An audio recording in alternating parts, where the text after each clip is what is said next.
it going, everybody? Seth from Just Seth PC here, and today we're looking at the Samsung Galaxy Note 8. I picked it up about a week ago, and coming from a Samsung Galaxy S8 Plus, I can see a lot of things that are the same and a few things that are done a little bit better. I guess we could start off with just a real quick unboxing, and I didn't even realize that I brought my mic into the shot. But same standard presentation that you get with other Samsung devices. See if I can get it out of here. Hold on. We'll take a look at that in a second. Just real quick, what's in the box? User guides along with a SIM eject tool that's on the back side of it. You get your micro USB to Type-C adapter. You get a Type-C to USB Type-A adapter. Obviously, you get your adaptive fast charging wall plug. You get a USB Type-C cable, along with a set of AKG headphones. These are actually really good headphones, but I don't use them because I personally have the LG Active. So, but I mean, those are really good headphones, along with, you know, replacement earbuds. And this is normally everything that you would get along with an S8 Plus or an S8. The only difference is the replacement S Pen tips. But we'll be going over all that here in a little bit. So let me go ahead and put all this back somewhat in the box.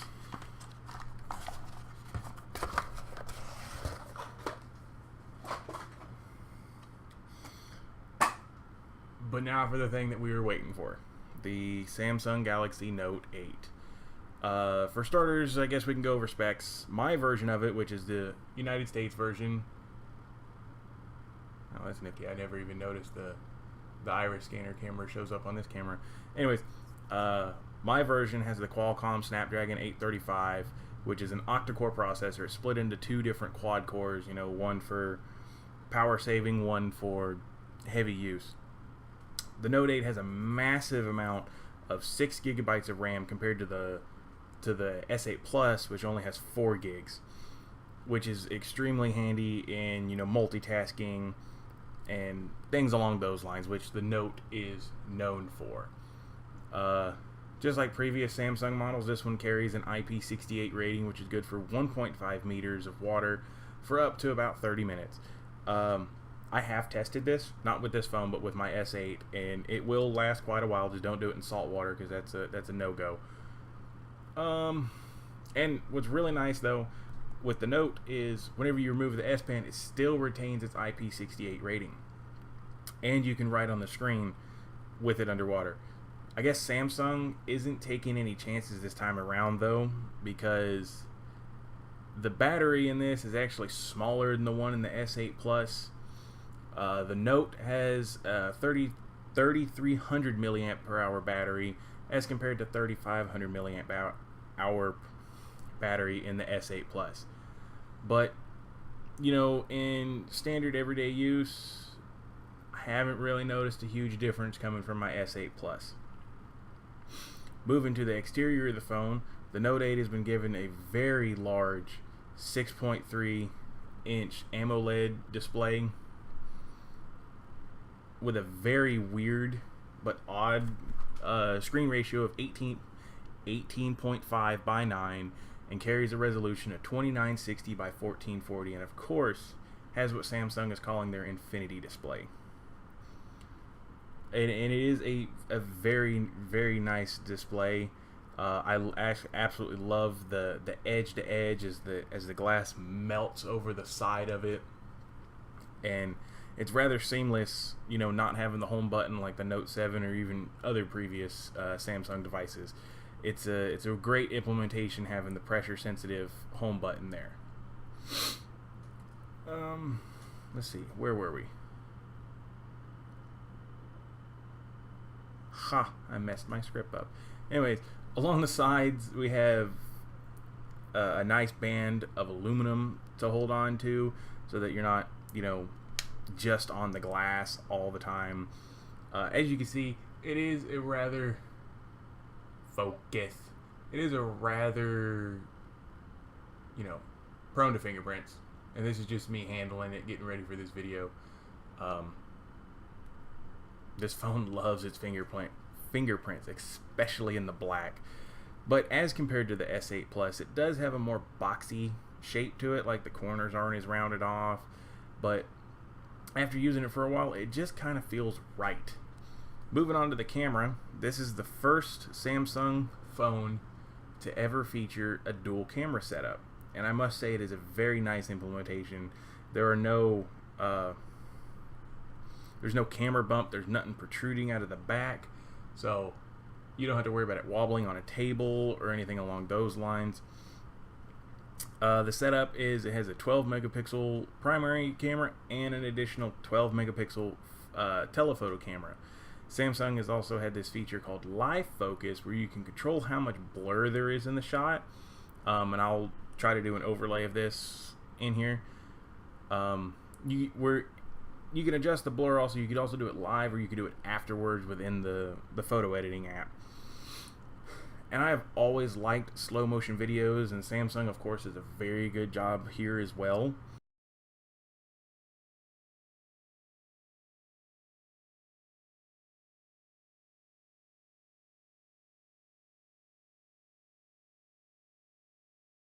Now of course the main selling point of the Note series is and will forever be the S Pen. Long gone is the issue of being able to insert it backwards, like in the Note 5, and getting it stuck. Features present with the S Pen are obvious note taking and drawing, which leads into the newest feature, which is called Live Message. Hold on. A little bit of technical difficulties here. Here we go.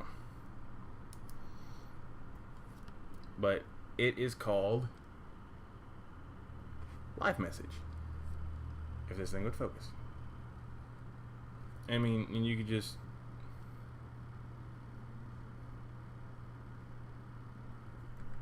draw out exactly what you want, and then you can share it to whoever you want, and it'll show up just like that. It's actually a pretty neat feature, and I love annoying the crap out of my wife with it. As you saw earlier with the technical difficulties part, new that was on the Note 5 and the Note 7, and now the Note 8 is screen off memo. What you gotta do is you gotta pull the S Pen out, and you can just jot down whatever you want, and then you can pin it to the always on display. And I believe you can have up to like 100 notes on here, so you never have to worry about it. You can just scroll through your notes and you'll be good to go. Let's see. One thing that is officially supported by Samsung now, and I want to say that they've done this before, but I don't quite remember, is whenever you open up your Edge screen, you can come through here and you can have predetermined pairs, as they call it, pairs of apps. Like here I have Maps and YouTube, to where it just instantly opens it up, already split screen and everything. And it's really handy because whenever your YouTube Red expires, yeah, this guy, you can have your maps up here doing whatever, and you can have the video down here playing. You never have to worry about it. You can also do pairs of internet, like Samsung internet for both of them, but basically it's just open it up, create a pair, and then I'm trying to do this upside down, so I'm kind of getting lost, but internet, done. And of course I just cleared it, so that's what I get for trying to do stuff live like this. Done. Back. And for whatever reasons, you can copy it from here to here to here to here, and blah blah blah blah. You can have two instances of internet open at the same time, which is actually a pretty nice feature. But I mean, other than the fact that it has great build quality, has an amazing display, it has a ton of extras. I haven't even covered the the iris scanner or the Facebook, the face unlock, or even the what everyone else calls the awkward position for the fingerprint scanner. I personally, because I have such large hands, I immediately pick the phone up and I just catch it. Like, I don't have to stretch, I don't have to do a shimmy, I don't have to do anything along those lines. Face unlock, though, is very, very nice, and it's very fast.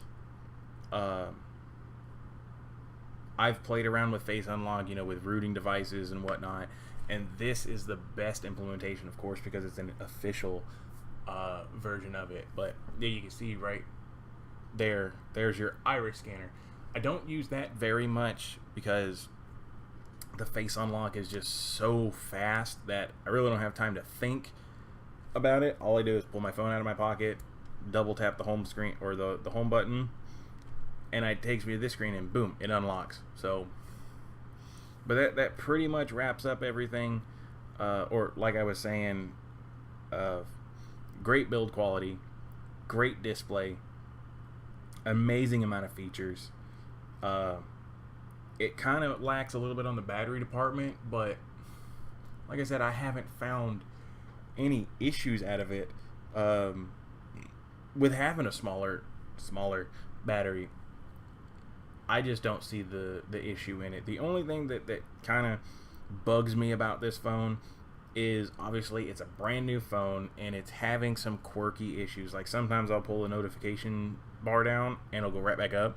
I have to pull it down like 5 or 6 times for it to do it. Facebook, Messenger, the little bubbles off to the side, I'll have to open it and it'll close, and open it and then it'll close. That's all, early adopter traits. It's gonna happen, and there's nothing you can do about it. Just wait for Samsung. Good luck on that one, by the way.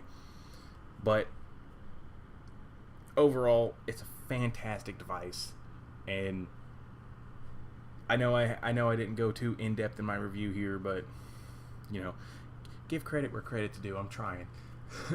But yeah, if you guys liked the video, give a thumbs up. If you hated it, if you hate what I'm doing, and tell me I should just quit doing this or whatever, thumbs down. If you want to see more, go ahead and subscribe.